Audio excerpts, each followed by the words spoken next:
आज सारा ओडिशा रे प्रत्येक जिला सदर महकुमा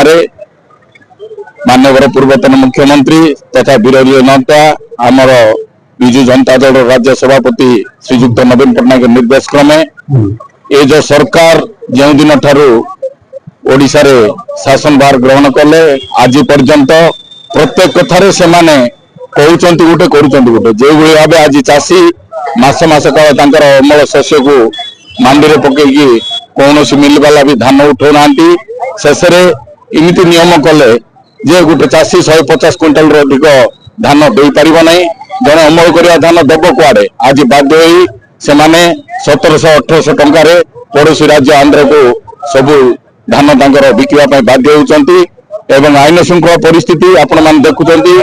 जो दिन भी इमिति गोटे दिन नाही जे नारी निर्यातना रेप मर्डर सबु दिने आईन श्रृंखला परिस्थिति विपर्यस्त होईची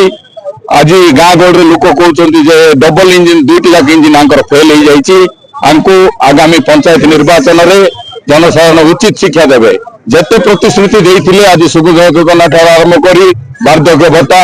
फ्री बिजुली देवा कथा ए सबु कथार एमाने मिछ कही क्षमता का आसचंती एमाने गोटे एक्सीडेंटल गवर्नमेंट कहले अत्युक्त हे ना कारण एमाने भाभी नथिले आमे सरकार के आसीबू जहाँ बाटे से मिछ कहीकि एमाने जो आज शासन भार को आसचंती लोक आर उचित जवाब देवे आगामी दिन में से आम लोक को सचेतन करने रायगड़ा विजु जनता दल तरफ आज प्रत्येक ब्लॉक एवं म्युनिसिपालिटी प्रत्येक कर्मी आम एकत्रित आज जिला बाहन जरिया सरकार को एक दाबी पत्र प्रदान कर।